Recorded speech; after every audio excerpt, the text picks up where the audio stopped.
My name's Jim, and so what I got here is up there is where I caught the swarm.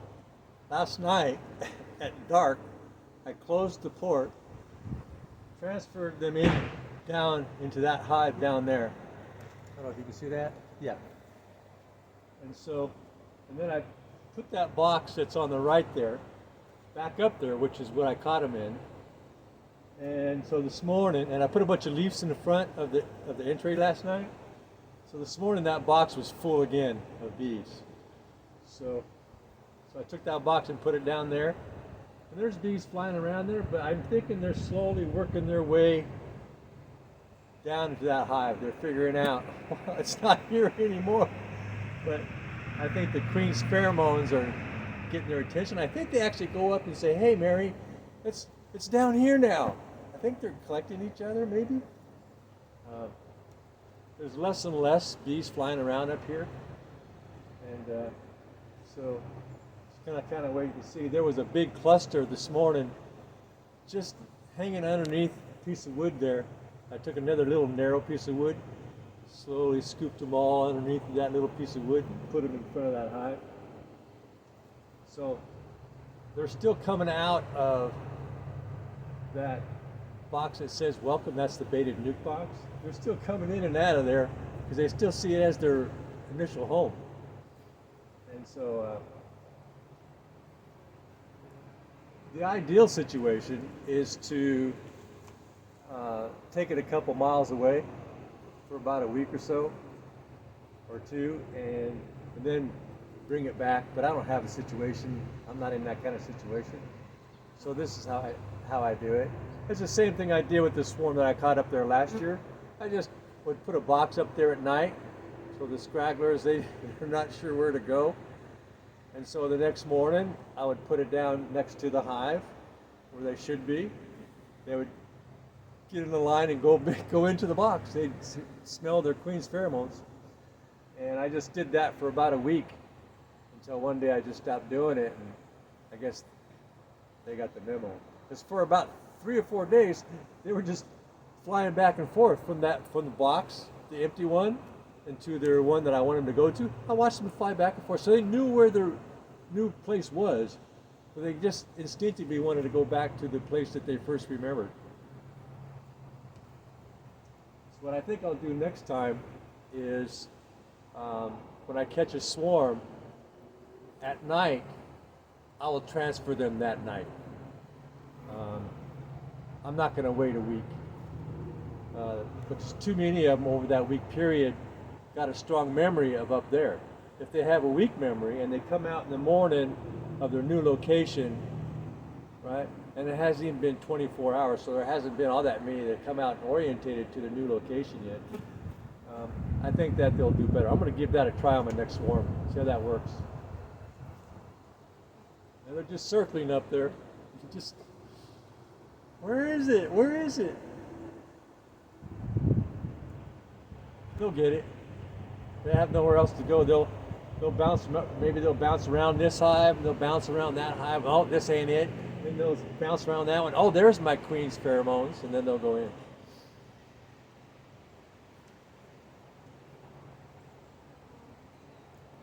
So anyway, this is what it looks like.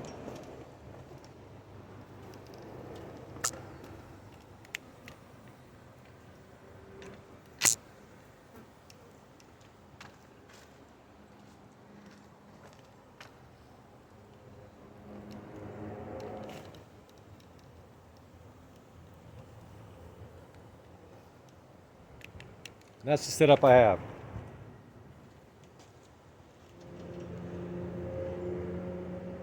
They're still crawling in and out of that original box.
putting the leaves there, I don't think did anything. There was some talk about, you take some branches and stuff like that, and you put it in front. Well, I had that pretty well packed with the leaves, really not tight. In fact, when I came out this morning, they had moved that whole pile of leaves, and they had made a gap, a good-sized gap. So, it didn't work. It didn't work. Putting branches and leaves in front of, when you relocate a hive, I think it's best to, unfortunately there was a bunch of girls coming up with food. Pollen, they ain't got no place to put it. I think it's best just to quickly as possible, once they land into a baited nuke, once they're in there and they all go in, just move it right then and there. That's my opinion. And so next time I'm either gonna wait, depending upon when they go into it. If it's later in the evening when they swarm into a box, I'll probably just wait until morning. And then put them in their new location, close the flap so they can't get out while I'm moving it, and then put them in their permanent location. And so they still want to fly right into that old Nuckbox, even down there. I'm gonna go in here. It's kind of funny. Yeah. They look totally lost.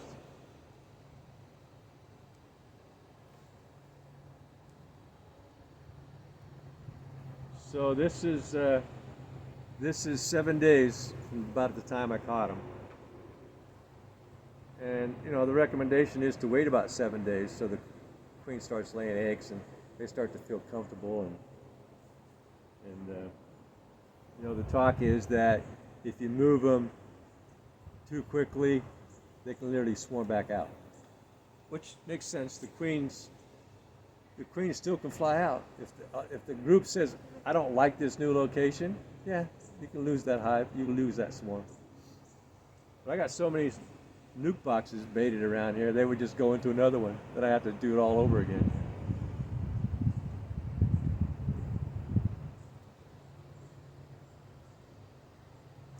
So towards evening, what I'm going to do is just probably take that box, put it back up there, so that any scragglers at least have a box to go into if they don't know where to go.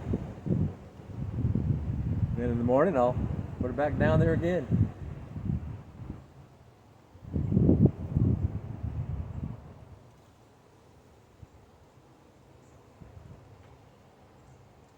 So, I've mentioned this before. I was going to do a bunch of splits and couldn't get my hive apart. They sealed it up in the winter. They combined all the combs. There was no taking those combs apart. No way. So I was going to make a bunch of queens, make a bunch of hives, get down tonight. No.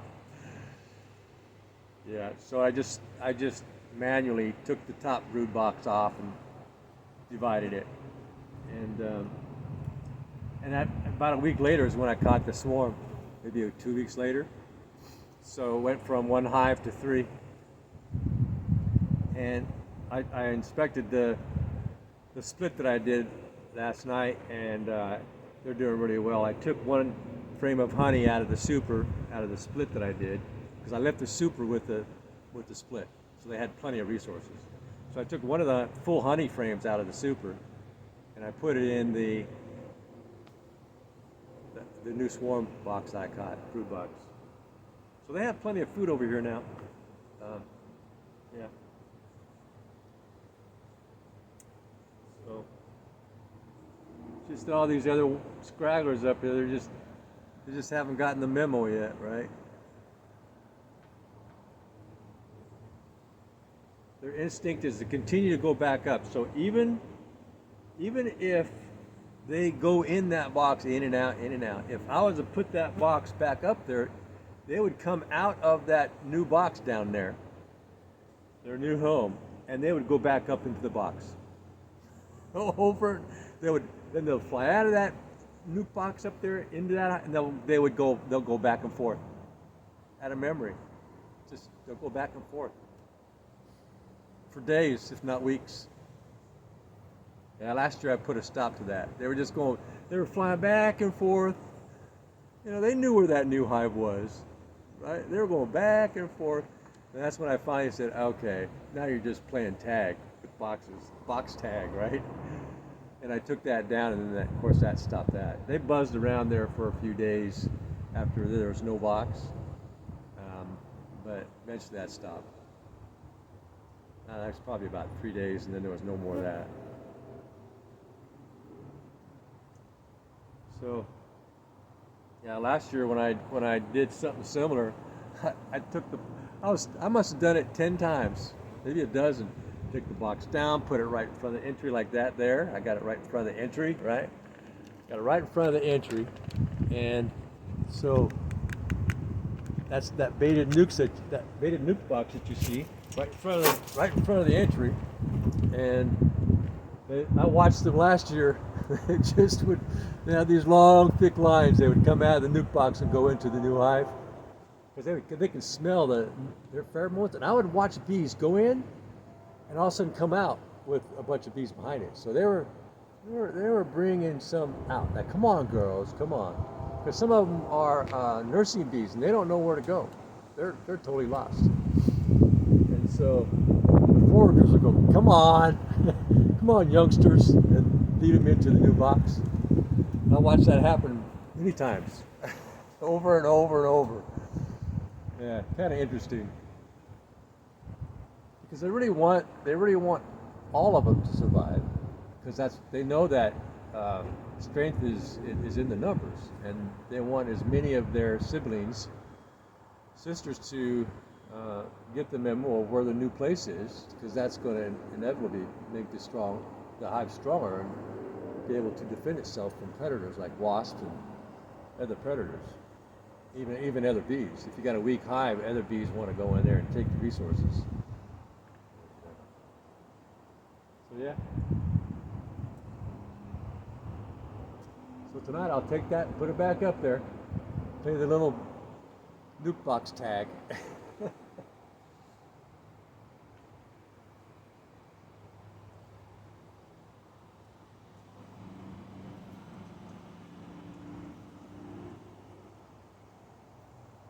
If I was to put another one up there, a different box, it'd go into it. Then I have to set another one on the other side and have them trail in, just back and forth and back and forth. But it works. It's just really time consuming.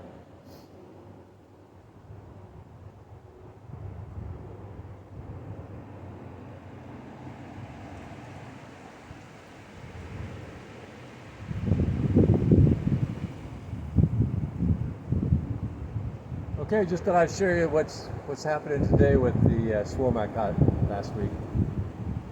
A bit of an update. I think today's the 24th of April, and 2026.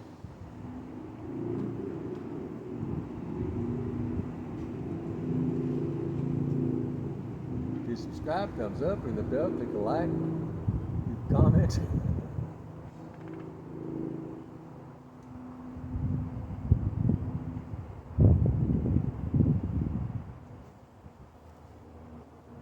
And so there has not been any more bees going to any of the other baited nukes.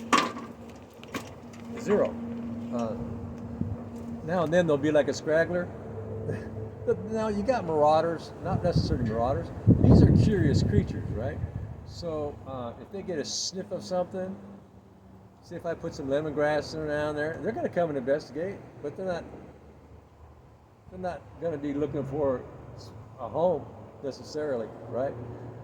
The thing to look out for is when you see a lot of bees in the entryway, buzzing around, scrubbing not really fighting with each other, but like really excited, and they're rolling around with each other, and you know what I mean? It's like they look really happy. I found Mama a new home.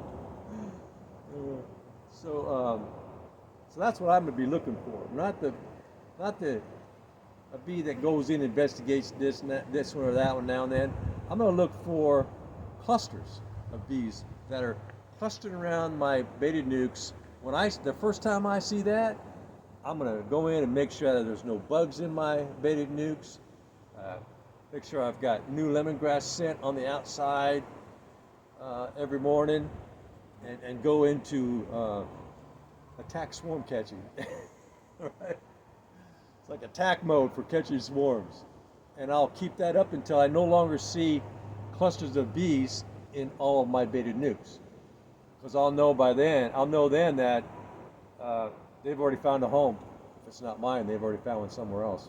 That particular hive that was looking for a home. Actually, I had that happen last year. So I saw that behavior, and that's when I went to overdrive. I caught the swarm in a couple days, and then about a week later, I started seeing the exact same behavior. Large clusters of bees going into my baited nukes. So I got all excited, I'm keeping it baited, make sure there's no bugs, but I missed that one. That swarm went somewhere else. Either that, wherever that was going to swarm from, if it was somebody who has that hive, they did a split to prevent them from swarming out. And so they went into deswarming. And then all of a sudden I just seen nothing. No more clusters of bees in the entryways of my baited nukes.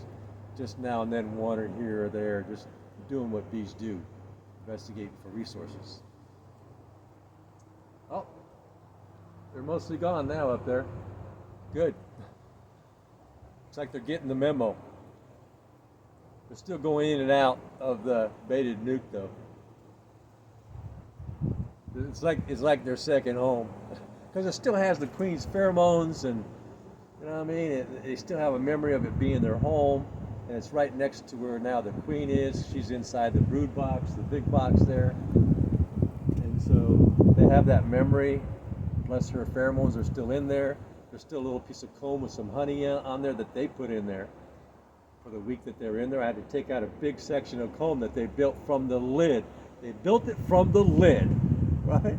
Along all the way down to the bottom of the inside of the hive. They didn't build it on the frame, they built it from the lid down.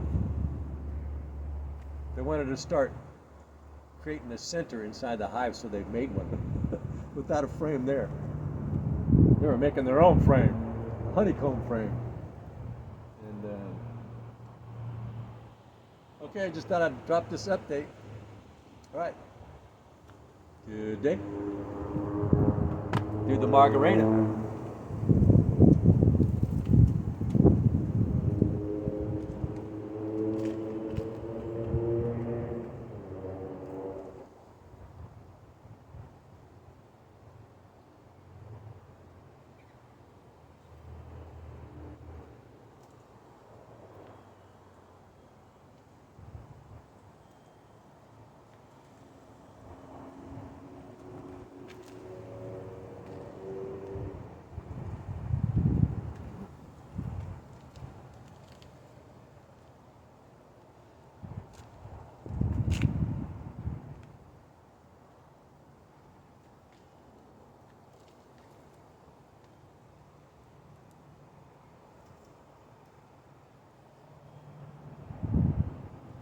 Reposition it a little bit so that they can get in more readily.